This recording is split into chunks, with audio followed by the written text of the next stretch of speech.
Spokane's largest homeless shelter is on deadline. The contract with the Trent Resource and Assistance Center ends at the end of this month.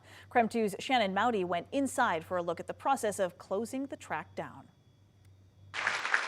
It's been the talk of town for years. In fact, a campaign vow of Mayor Lisa Brown. Now it appears we're less than a month away from the mayor making good on her promise to close track for good. Is the Trent Resource and Assistance Center going to be closed by the end of this month?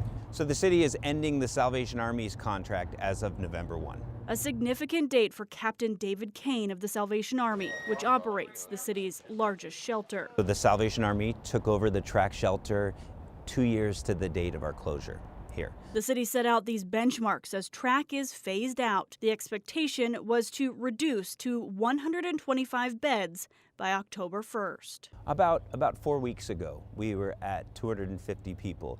Based on our current numbers, we're at 95 guests. I asked for a tour inside the building. KREM 2 hasn't been in TRAC since early last year.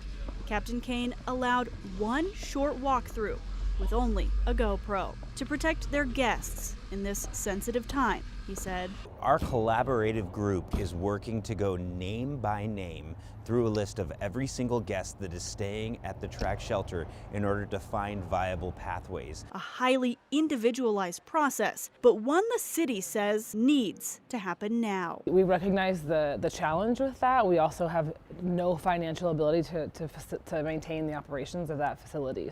To date, the city of Spokane has spent $16.8 million to operate TRAC, including several extra infusions of money.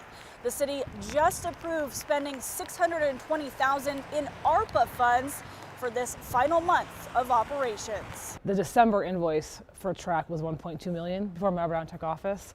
By negotiating that down to $620,000 a month, we were actually able to extend operations by 5 months. Kinder says TRAC will not serve as a warming shelter this winter. The city's still leasing the building, but its time as TRAC is nearly over. So we will continue that work until the day that we close the shelter and move on to new opportunities. Shannon Mowdy, KREM 2 News.